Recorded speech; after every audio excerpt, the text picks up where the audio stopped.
Bonjour Serge Guérin. Mes hommages. Donc vous êtes sociologue, enseignant-chercheur à INSECU et vous êtes un spécialiste du vieillissement et de la seniorisation des sociétés, particulièrement de la société française. En fait, vous militez beaucoup pour le transgénérationnel et vous êtes aussi très préoccupé par ce que vous appelez l'éthique de la sollicitude.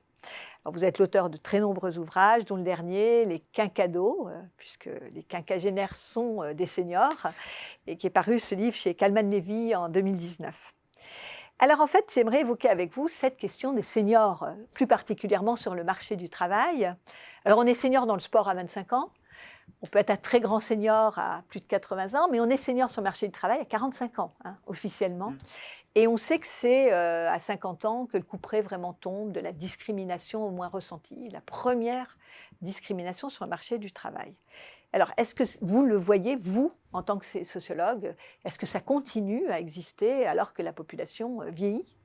Oui, c'est vrai que c'est même paradoxal. Oui. Jamais il y a eu autant de gens aussi âgés, Oui. jamais il y a eu autant de gens aussi âgés, autant en forme, et jamais on a dit aussitôt aux gens « Oh, bah, vous êtes senior », c'est-à-dire vous êtes disqualifié. Voilà. À 45 ans, vous avez 44 ans et demi, on vous dit « Dans 6 mois, c'est fini ». Et donc, c'est-à-dire que vos perspectives, d'une certaine manière, quand vous êtes trop jeune, on vous dit « Ah, vous êtes trop jeune, il va falloir attendre ». Et très vite, vous êtes trop vieux. Donc la fenêtre de tir, c'est entre 30 et 45 voilà, ans. Exactement. Voilà. Alors qu'on nous dit il va falloir travailler au moins jusqu'à 65, voire plus tard. Là, c'est vrai qu'il y a quelque chose d'extrêmement contradictoire. Et par ailleurs, les consommateurs, eux aussi, vieillissent. Donc il y a quelque chose quand même d'étonnant, c'est qu'il y aurait une pyramide de l'entreprise, une pyramide des âges de l'entreprise qui serait très jeune, alors qu'il y aurait une pyramide des consommateurs qui vieillirait de plus en plus. Cherchez l'erreur. Oui. Vous me rappeliez des chiffres sur la population, vous me disiez ? Alors, évidemment, si on prend les seniors, si on considère que ça va de 45 ans à 115 ans, vous voyez déjà l'arc de cercle incroyable, ça veut dire que c'est 25 millions de personnes aujourd'hui en France. C'est-à-dire qu'on est quasiment à la moitié de la population. Les plus âgés, les plus de 75 ans, c'est aujourd'hui 6 millions de personnes. Demain, ça sera 12 millions de personnes. Énorme. Et ces gens-là aussi ont des besoins, ainsi de suite. Si on prend au sein de la population active, les 55-65, c'est déjà aujourd'hui 28% de la population active. Si on monte à 45 ans, on est pratiquement à 40% de la population active. Et pourtant, dans des moments de crise difficiles, comme celle que nous venons de traverser, il y a une tentation très forte de mettre dehors les seniors et les propulser vers une retraite bienheureuse et jubilatoire. Est-ce que vous l'observez, ça aussi? Oui, tout à fait. Alors, une retraite qui sera de plus en plus faible économiquement, parce qu'il y a des problèmes économiques derrière. Mais c'est vrai que la tentation qu'il y a toujours eu en France, c'est de régler la question, d'abord avec des mesures d'âge, sans regarder les parcours des personnes, ainsi de suite, en disant les plus de tel âge, dehors. Alors, souvent pris en charge par la collectivité. Donc, en se disant, après tout, c'est pas moi, je suis pas méchant, puisque les gens vont être financés. Sauf qu'aujourd'hui, c'est de moins en moins le cas. Donc, il y a toute une frange de la population qui se retrouve au chômage, puis en fin de droit. Et qui va être paupérisée, et qui donc derrière ne peut pas aider les plus jeunes, ne peut pas consommer, ne peut pas reconstruire des projets. Donc, c'est vrai que cette tentation, elle est là, même quand ça allait mieux, ça restait quand même toujours difficile pour quelqu'un qui prend l'âge de rester dans l'entreprise. Et aujourd'hui, avec la crise, la tentation est encore plus forte de se dire on fait des mesures d'âge. Alors que l'entreprise citoyenne ou de plus en plus responsable devrait, dans cette dimension de citoyenneté, se poser des questions, mais d'une façon même plus économique. Est-ce que c'est une bonne idée de lâcher les seniors et pour des gens beaucoup plus jeunes?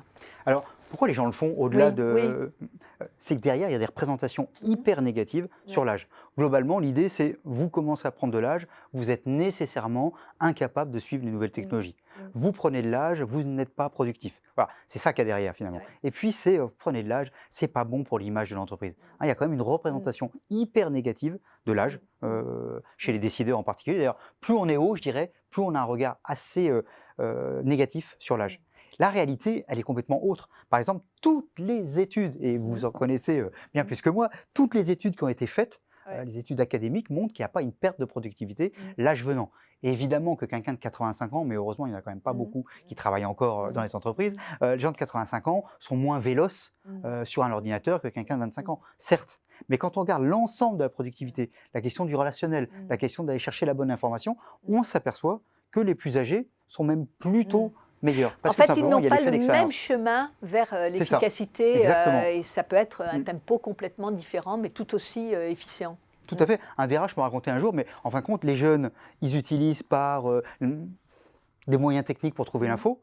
Un plus vieux, il prend son téléphone et il l'a en 2 secondes. Voilà, son Donc, expérience, son réseau. parce qu'il sait à qui il doit appeler. Donc il ne s'agit pas d'opposer, il s'agit de dire qu'il y a des démarches différentes et que justement les plus âgés apportent quelque chose d'autre. Ça, c'est la première chose. La deuxième chose, quand même, qu'on a bien vu, surtout dans les périodes de crise, c'est qu'avec l'âge, normalement, pas tout le monde, mais très majoritairement, les gens avec l'âge prennent de la distance. Sont capables de tenir le choc plus facilement face à du stress, par exemple. Et que donc, dans les périodes un peu difficiles, on les a connus, à chaque fois, le passage à l'euro, des choses comme ça, on est allé rechercher des gens plus âgés parce que tout simplement, ils étaient mieux capables que d'autres de tenir la pression. Et donc ça, dans les périodes de crise comme celle que nous sommes en train de vivre, c'est pas idiot non plus de se dire on a besoin de gens un peu plus denses, en quelque sorte. Et puis la troisième chose, encore une fois, c'est que on ne peut pas imaginer une entreprise où il n'y aurait que des vingtenaires qui serviraient les intérêts, les besoins de gens qui auraient 40, 50, 60, 70, 80 ans. Donc là, quelque chose qui n'est pas logique. Le marché démographique interne de l'entreprise doit ressembler en partie au marché externe de l'entreprise, qui est celui des consommateurs. Donc on en revient toujours à la même chose, la logique économique ne peut pas être la seule logique pour une performance globale d'une organisation. Absolument, c'est-à-dire qu'à un moment donné, c'est penser l'humain, c'est penser globalement, et en plus, c'est rentable d'y penser comme ça. Et c'est rentable, et ça n'oppose pas les catégories voilà, au nom des générations, oui, X, Y ou Z. On parle toujours de ça, mais s'il y a quelque chose qui marche bien dans la société française, c'est justement l'intergénération. Ouais, l'intergénérationnel. Merci Serge Guérin pour cet éclairage.